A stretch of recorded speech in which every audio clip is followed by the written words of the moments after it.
بسم اللہ الرحمن الرحیم۔ آج کی نشست میں ہم حضرت لقمان علیہ السلام، جنہیں دنیا حکیم لقمان کے نام سے جانتی ہے، ان کے بارے میں بات کریں گے۔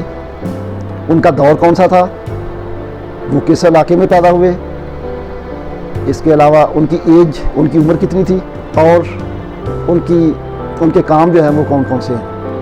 تو سب سے پہلے ہم یہ جانتے ہیں کہ قرآن مجید فرقان حمید میں ایک سورہ کا نام لقمان ہے، جس میں سے یہ سارا اس کا انٹروڈکشن تعارف ہوتا ہے۔ تو حضرت لقمان علیہ السلام کون سے علاقے میں پیدا ہوئے، کس دور میں پیدا ہوئے، آپ نبی تھے یا نہیں، اس کے بارے میں کنٹراڈکشن ہے۔ اس کے بارے میں مختلف روایات جو ہیں وہ موجود ہیں۔ جب ہم دور کی بات کریں تو کچھ لوگ کہتے ہیں کہ حضرت لقمان علیہ السلام داؤد علیہ السلام کے بعد یا ان کے ہم عصر تھے، اسی دور میں وہ آئے تھے۔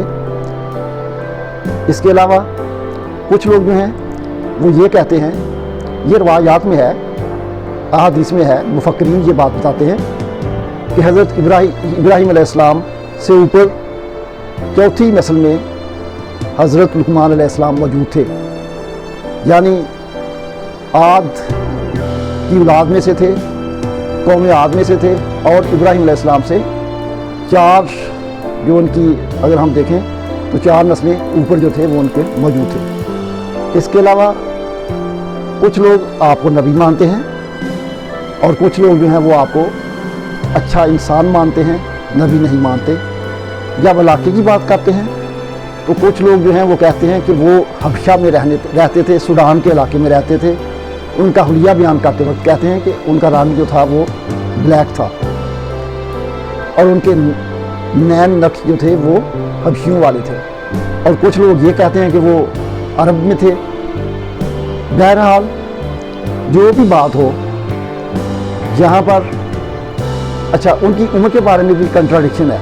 کچھ لوگ کہتے ہیں کہ ان کی عمر 100 سال تھی، اور کچھ لوگ کہتے ہیں کہ ان کی عمر جو تھی وہ تقریباً 1000 سال کے قریب تھی۔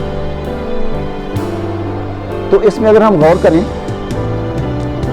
اگر وہ حضرت داؤد علیہ السلام کے دور میں تھے تو پھر تو 1000 سال والی عمر جو ہے وہ اچھی صحیح نہیں بات لگتی۔ روایت جو ہے وہ اس طرح کہ اس دور میں 100 سال یا اس کے ارد گرد یہ جو تھی وہ ہوتی تھی۔ اگر ہم قوم عاد کی بات کریں کہ آپ ابراہیم علیہ السلام کے آباء و اجداد میں سے تھے، تو پھر یہ مانی جا سکتی ہے بات کہ آپ کی عمر 1000 سال تھی۔ اگر ہم یہ بات مانیں کہ آپ ابراہیم علیہ السلام کے آباء و اجداد میں سے تھے، تو پھر آپ عرب کے علاقے حضر موت جسے آج کل کہتے ہیں وہاں پر وہ رہتے تھے، اور ان کی ایج جو ہے وہ بھی 1000 سال کے قریب تھی۔ اب جو ہے بہت ساری دنیا انہیں حکیم لقمان کے نام سے جانتی ہے، اور کچھ جو ہے وہ نبی نہیں مانتے۔ تو لیکن اس کے بارے میں بھی یہ ہے کہ ہم نبی بھی مانتے ہیں، کچھ لوگ نبی بھی مانتے ہیں۔ تو اگر میں اپنی بات کروں تو میرے نزدیک یہ ہے کہ آپ حضرت ابراہیم علیہ السلام کے آباء و اجداد میں سے ہیں، آپ کی ایج 1000 سال کے قریب تھی، اور وہ اللہ کے نبی تھے جن کے پاس حکمت کا علم جو تھا وہ بھی موجود تھا۔ لیکن اس میں باقی لوگ کنٹراڈکشن ان کی اپنی اپنی رائے ہے۔ بہرحال جو بھی ہو، حضرت لقمان علیہ السلام کی ایج کا علاقہ، کہ آپ نبی تھے یا نہیں تھے، ان کا دور کون سا تھا، اس کے بارے میں ہمیں سوال نہیں پوچھا جانا۔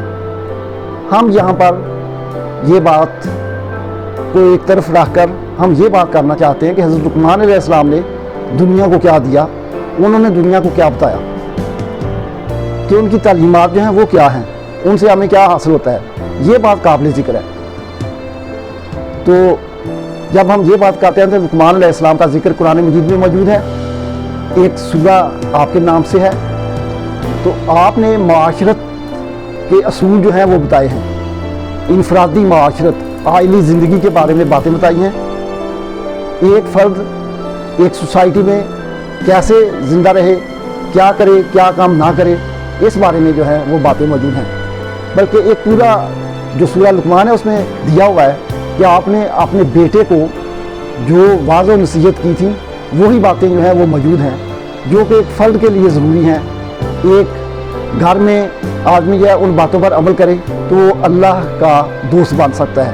یہ باتیں جو ہیں وہ قابل ذکر ہیں. تو سب سے پہلی بات تو یہ ہے کہ آپ نے یہ بتایا کہ اللہ کے سوا کسی اور کو معبود نہ بنائیں. آپ نے یہ بتایا کہ اپنے والدین جو ہیں ان کا عزت و احترام کریں, ان کی ہر بات مانیں, انہیں اف تک نہ کہیں. یہ دعا جو ہے یہ یہاں پہ موجود ہے, رب ارحمہما کما ربیانی صغیرا. تو یہاں پر ایک بات سے منع کیا کہ اگر آپ کے والدین آپ کو شرک کے بارے میں کہیں تو وہ بات آپ نے نہیں ماننی, باقی ساری باتیں ان کی ماننی ہیں. اس کے علاوہ شکر کا ذکر کیا ہوا ہے کہ آپ اللہ کا شکر ادا کریں. شکر ادا کیسے کرنا ہے؟ زبان سے بھی شکر ادا کرنا ہے, اور اللہ نے جو آپ کو سکل دی ہے, جو آپ کو ہنر دیا ہے, اس پر عمل کر کے باقی لوگوں کے لیے آپ منفعت کا سبب بنیں, ان کو نفع پہنچائیں. تو یہ بھی شکر گزاری میں آتا ہے. فرض کریں آپ ایک ٹیچر ہیں تو آپ بچوں کو تعلیم دیں, یہ بھی شکر گزاری میں آئے گا. اگر آپ بچوں کو تعلیم نہیں دیتے تو یہ پھر ایک ہنر کی, ایک سکل کی, اس کی اس طرح سے بے حرمتی ہو جاتی ہے کہ آپ اچھے طریقے سے کام نہیں کر رہے. اسی طرح آپ تمام سکلز کے اوپر اس کو تطبیق کر سکتے ہیں. تو یہاں پر حضرت لقمان علیہ السلام نے اپنے بیٹے کو یہ بھی کہا کہ آپ معاشرے میں ایسے رہیں کہ آپ سے ہر ایک کو فائدہ پہنچے. گھر میں آپ نے کیسے رہنا ہے یہ بھی بتایا کہ میانہ روی اختیار کرو, یعنی آپ نے چیزیں خرچ کرنی ہے, ایکسپینڈیچر وغیرہ جو ہے اس میں آپ نے میانہ روی اختیار کرنی ہے. آپ نے اپنی چال بھی درمیانی رکھنی ہے, یعنی تکبر نہیں کرنا. غرور اور تکبر دماغ میں نہ آئے, ذہن میں نہ آئے. اس طرح کی نصیحتیں جو ہیں وہ موجود ہیں. اس کے علاوہ یہ بھی بتایا کہ اونچی آواز میں بات نہیں کرنی, گھر میں اونچی آواز میں نہیں بولنا. جب آپ یہاں سے گھر سے شروع کریں گے تو پھر تربیت جو وہ ہوگی, بچوں کی بھی تربیت ہوگی. بچوں کی کوگنیشن جو ہے وہ اچھی ہو جائے گی, انہیں پتہ چلے گا کہ ہم نے کیسے بولنا ہے, چیخ کر نہیں بولنا بلکہ آرام سے بولنا ہے. تو یہ باتیں جو ہیں وہ سورہ لقمان میں موجود ہیں. اس کے علاوہ زیادہ اونچی آواز جو ہے اس کے بارے میں بھی ایک وہاں پہ بتایا ہوا ہے کہ جو اونچی آواز ہوتی ہے وہ گدھے کی آواز ہے اور وہ اتنی اچھی نہیں, وہ بھدی آواز ہے.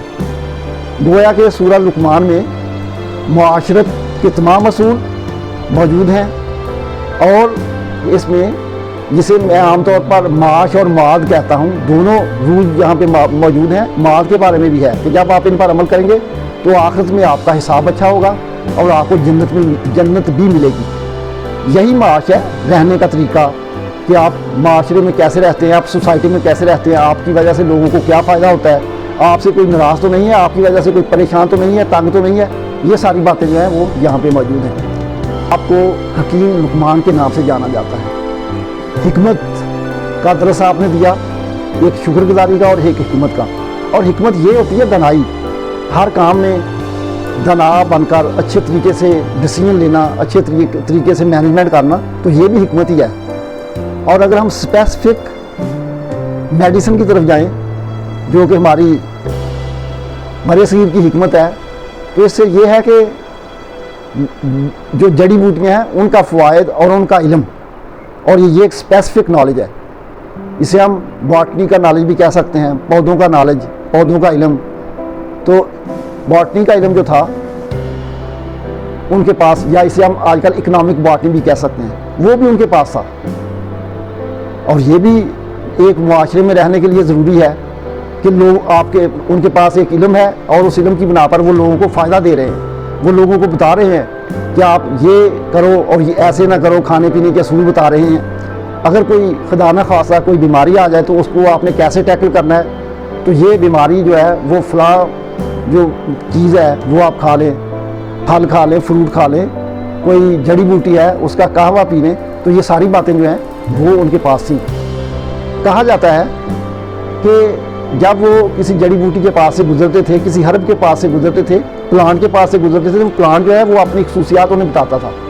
اصل میں بات یہ ہوتی ہے، اللہ تعالیٰ نے ایک اصول رکھا ہوا ہے، جو آدمی غور و فکر کرتا ہے، تفکر کرتا ہے، تو اس کے پاس علم آتا ہے، اور یہ کوئی ایک دو دن کی بات نہیں ہوتی، اس کے لیے کافی دیر لگتی ہے۔ تو آپ نے کے پاس پودوں کا علم تھا، پودے آپ کے باتیں کرتے تھے، اس کا مطلب یہ ہے کہ پودوں کا تمام علم آپ کو تھا کہ کون سا پودا کس کام آتا ہے، کون سی جڑی بوٹی، کون سی ہرب کہاں پہ ہم نے استعمال کرنی ہے، کون سے فلاور جو ہے ان کو ہم نے کیسے استعمال کرنا ہے، تو یہ سارا علم آپ کے پاس موجود تھا، اور یہی علم جو تھا آپ نے آگے ٹرانسفر کیا، اور یہ آگے ٹرانسفر کرنے والی بات جو ہے یہی شکر گزاری میں آتی ہے۔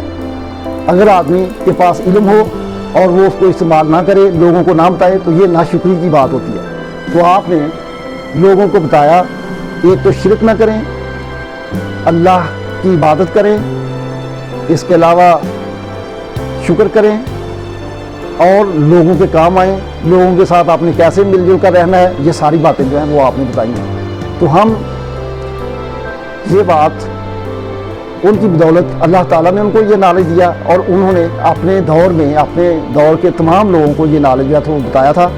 تو ہم یہ بھی ایک بات ہے کہ جیسے اللہ تعالیٰ کا شکر ادا کرنا ہوتا ہے، ایسے ہی اگر کسی بندے کو کسی سے فائدہ پہنچتا ہے، وہ بھی اس کا شکر ادا کرے، اس کا بھی ثواب ملتا ہے۔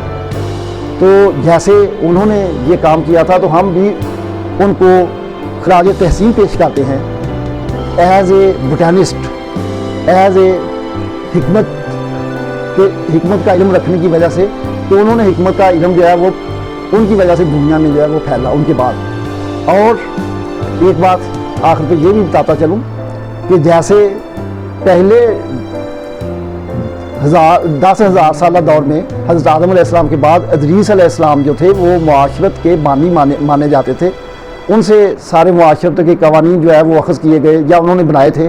اسی طرح دوسرے ڈیکا ملینیم میں حضرت نوح علیہ السلام کے بعد قوم عاد میں حضرت لقمان علیہ السلام ایک پرامیننٹ فگر ہے، اور ان کی وجہ سے تمام رولز اینڈ ریگولیشن، رہنے سہنے کے طریقے، معاش اور معاشرت کے طریقے، یہ ساری باتیں جو تھیں وہ آپ نے بتائی ہیں، اور آپ نے لوگوں کو یہ بھی بتایا کہ پودوں کا علم کتنا اہم ہے اور اس سے کیسے فائدہ اٹھایا جا سکتا ہے۔